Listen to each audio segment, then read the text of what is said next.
মানুষের জীবনযাত্রা বদলে গিয়েছে একটি ছোট্ট যন্ত্রের হাত ধরে, যার নাম মোবাইল ফোন।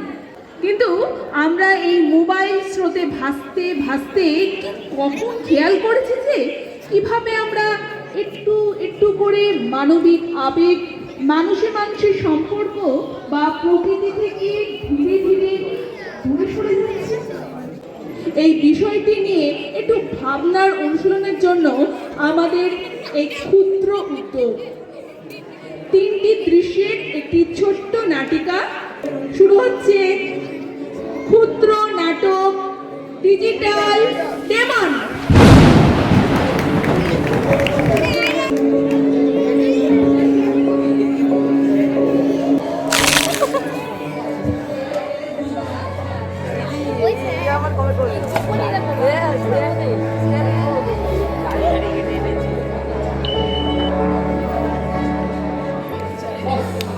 এত কাজের লোক আর নেওয়া যাচ্ছে না।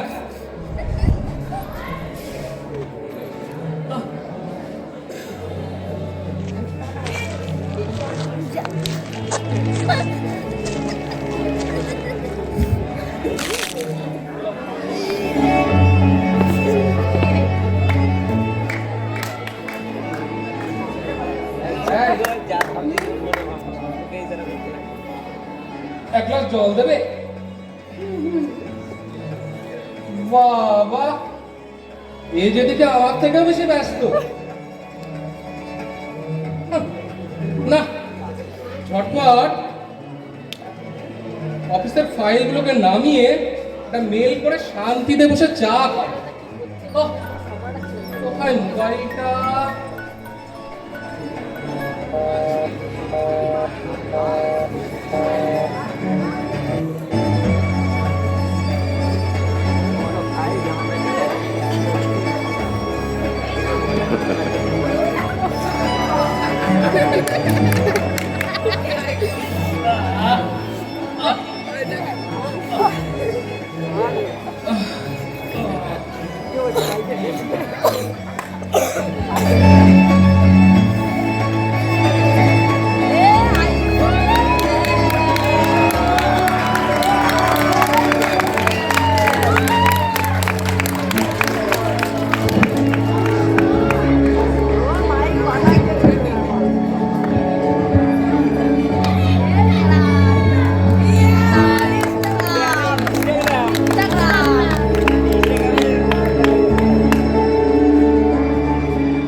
এখন ছাড়ো আমাকে, অফিসের একটা দরকারি কাজ করছি।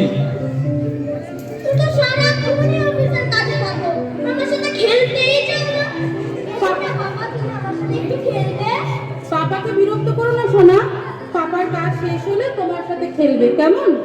পাপার কাজ কখন শেষ হবে? আজকে শনিবার, আগে আগে স্কুল ছুটি হয়েছে। ভাব, অন্যদিন তো খেলার সময় পায় না। এসে না পাপা, তুমি আমার সাথে একটু খেলবে? বারবার তখন থেকে একই কথা, যাও এখান থেকে। শুধু বকা দেয়, কেন আমাকে খেলতে দেয় না?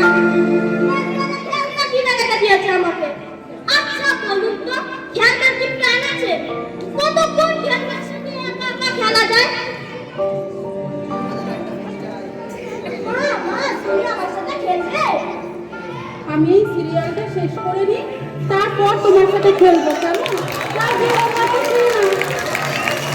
সেই একই কথা, তুমি যাও হোমওয়ার্কটা সেরে ফেলো, আমি সিরিয়ালটা দেখে আসছি। নিজেরা যে একটু পড়তে বসাবে সে দূরে বাড়বে না, হোমওয়ার্কটা সেরে ফেলো।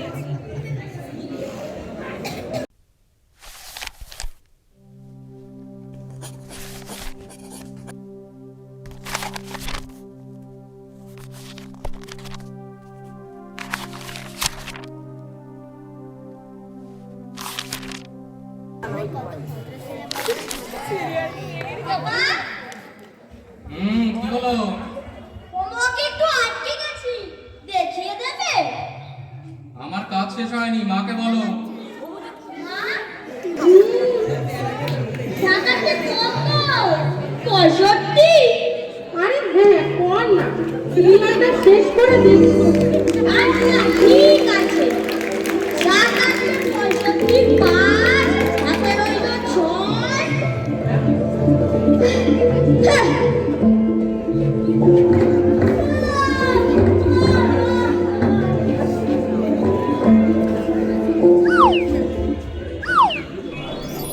টাকাও ফোনে রাস্তা, মাও নেই, আমি বারবার জায়গা নেই।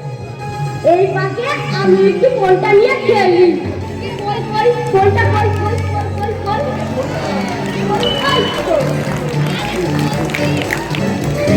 খাতাটা নিয়ে যাই, যাতে কেউ বুঝতে না পারে আমি মোবাইল খেলছি।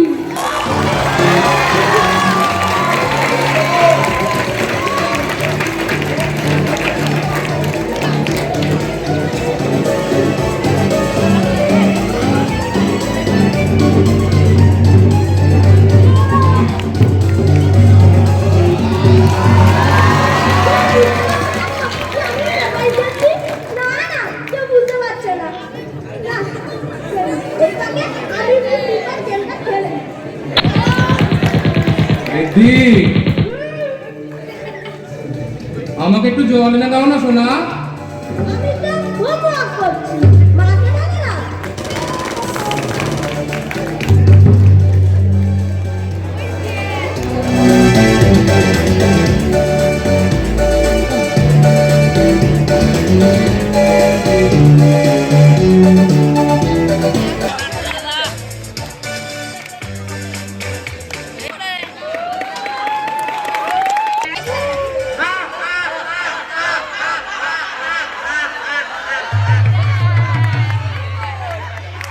আমি কে আপনারা কি জানেন? আসুন আপনাদের সাথে আমার পরিচয় করিয়ে দিই।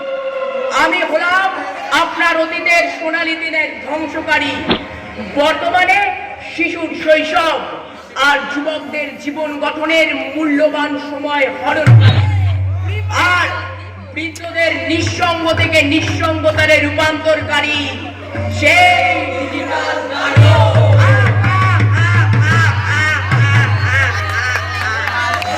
ফেসবুক, তোমার কেমন চলছে আজকাল বলো? আমার আজকাল খুব ভালো চলছে হুজুর। দেখুন আপনারা, আমার এই লোগোটাকে ভালো করে দেখুন। এরটা কেমন ঘাড় খুঁজে মাথা নিচু করে আছে না? এর পেছনে একটা অর্থ আছে। আমি মানে এই ফেসবুক পৃথিবীর অর্ধেক জনগণকে আমার প্রতি এভাবে ঘাড় বুঝিয়ে রেখেছে, আর খুব তাড়াতাড়ি পৃথিবীর বাকি অর্ধেক জনগণকে আমার চরণতলে মাথা ঝোঁকাবো। সাবাস বেটা, এই তো চাই। এই না হলে আমার সেনাপতি, যেমন কনফিডেন্স তেমন কাজ। কিন্তু তুমি এত তাড়াতাড়ি এত কিছু করছো কিভাবে? হুজুর, আমি নিজেকে খুব তাড়াতাড়ি আপ টু ডেট করে নিই। যেমন ধরুন, আগে আমার টাইমলাইনে ফটো আপলোড করা এবং চ্যাটিং ছাড়া তেমন কিছু হতো না, আর সেটাও ছিল খুবই স্লো।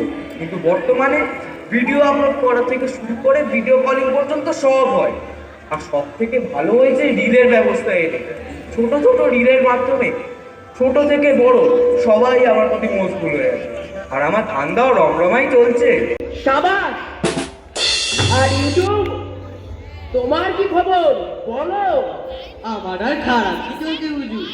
যে ঘরে ছোট ছোট বাচ্চা আছে সে ঘরেই গান বাজলে শুনবে, मछली जल की रानी है जीवन उसका पानी है। এই গান না শুনলে কোনো বাচ্চা করে খাবার খেতে চায় না। বাচ্চাদের ঘরে খেলার সাথী নেই, অগত্যা কার্টুন দেখতে সেই আমিই ওদের সাথে। মায়েদের সিরিয়াল থেকে বাবাদের খবর দেখা, সবেতেই আজকাল আমার ছড়াছড়ি। বাহ, এই তো চাই। আর ইনস্টাগ্রাম? আমার তো আজকে ভালোই চলছে রে সবাই এই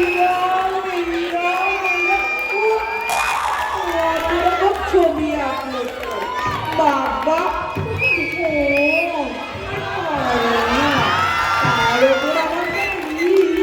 আমার কাছে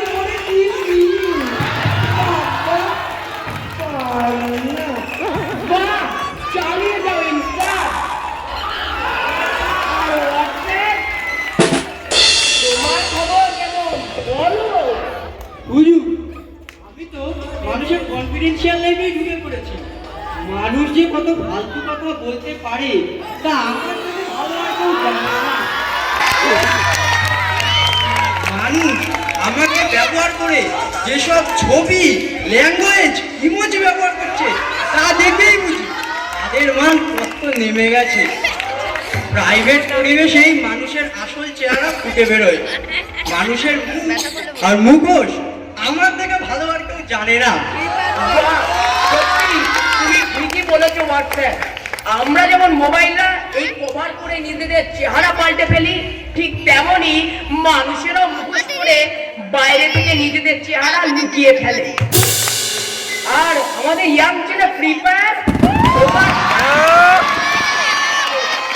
আর বলবেন না স্যার, আমার ফায়ারে ইয়ং জেনারেশনকে একেবারে পুড়িয়ে ছারখার করে দিয়েছি। অলরেডি ছোট থেকে বড় আর ভাইপো থেকে বুড়ো সবাই আমার নেশায় একেবারে ভূত হয়ে আছে।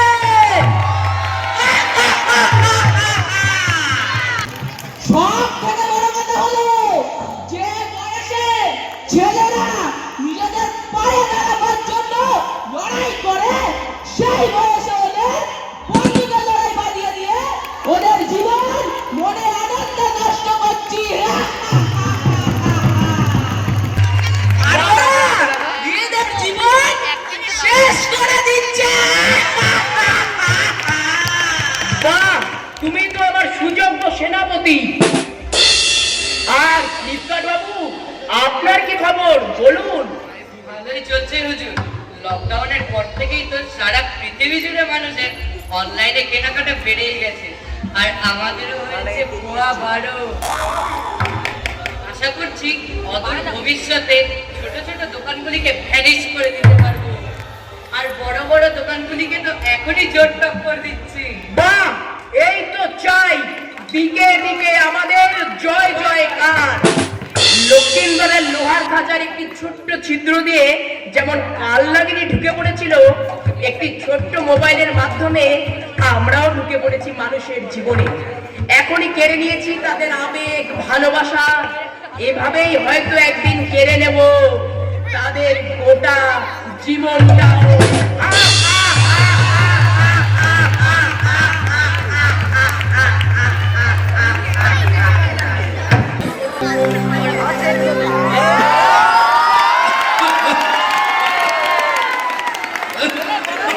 কাজের লোক গাছটা নিতে পারা যাচ্ছে না।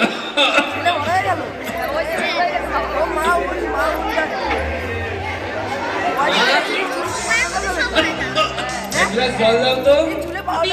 পাউডার ফটফট অফিসের ফাইলটা বানিয়ে মেল করে দিয়ে একটু শান্তিতে বসে চা খাবো। মোবাইলটা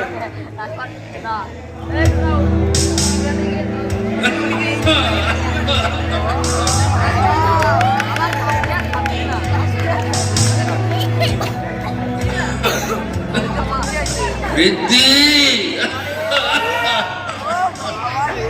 বাবা রিদ্ধি, হ্যাঁ বলো।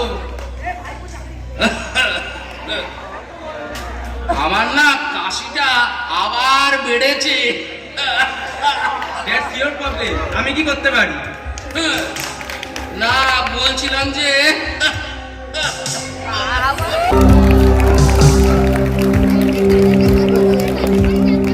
আমার না কাশির ওষুধটা পুড়িয়ে গেছে।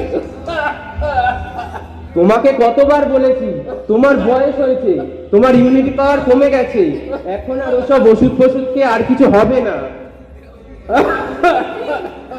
তোমাকে না কতবার বলেছি বাবা মায়ের সাথে এভাবে কথা বলবে না।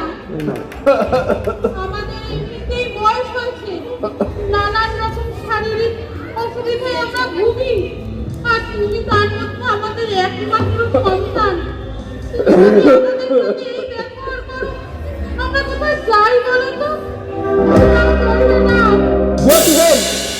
কোথায় কোথায় তুই ইমোশনাল ব্ল্যাকমেইল? তোমার ওই জল তোমার ওই বুড়োটাকে দাও, দেখো যদি তাতে কাশিটা একটু কমে। ইমোশনাল ফুল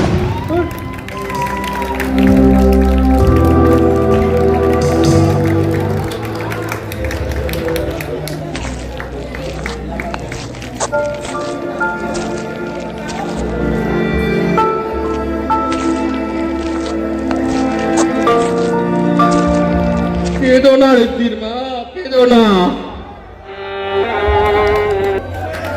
আজ আমাদের একমাত্র সন্তান ঋদ্ধির যে আমাদের প্রতি এতটুকু মানবিকতা নেই, তার জন্য বোধহয় আমরাই দায়ী। হ্যাঁ গো, ও যখন বারবার আমাদের কাছে ছুটে ছুটে আসতো, আমরা তখন নিজেদের এন্টারটেনমেন্টের জন্য মোবাইলে মুখ বুজে বসে থাকতাম, বারবার ওকে ফিরিয়ে দিতাম। এখন তো আমাদের এই মুখ ঘুরবে। আহা,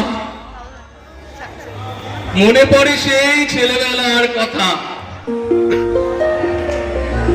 মুক্ত পাখির মতো ছিল জীবন, মনটা গড়ে উঠত মানুষ আর প্রকৃতির সান্নিধ্যে। কত রকম খেলাই আমরা খেলতাম, কখনো কানামাছি ভোঁ ভোঁ, কখনো মার্বেলগুলি। খুব ছোটবেলায় খেলতাম ইকির মিকির চাল চিকি, আর একটু বড় হয়ে খেলতাম দোকান দোকান। সে এক দিন ছিল, সেই দিনগুলোতে আবার ফিরে যেতে চাই ঋদ্ধির মা, আবার ফিরে যেতে চাই সেই দিনগুলোতে, আবার ফিরে যেতে চাই ঋদ্ধির মা, সেই দিনগুলোতে আবার ফিরে যেতে চাই, ঋদ্ধির জন্য ফিরে যেতে চাই সেই জন্য।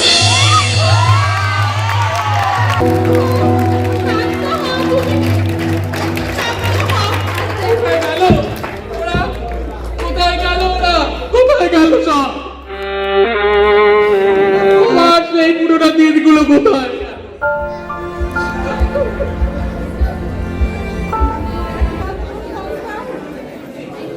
যাকে আমাদের ছোটবেলায় বারবার ফিরে ফিরে আসতো আমাদেরকে একটু সময় পাওয়ার জন্য, আমরা তা দিইনি। তা এখন আমাদের তো এই প্রাপ্য। তুমি শান্ত হও, তুমি শান্ত হও।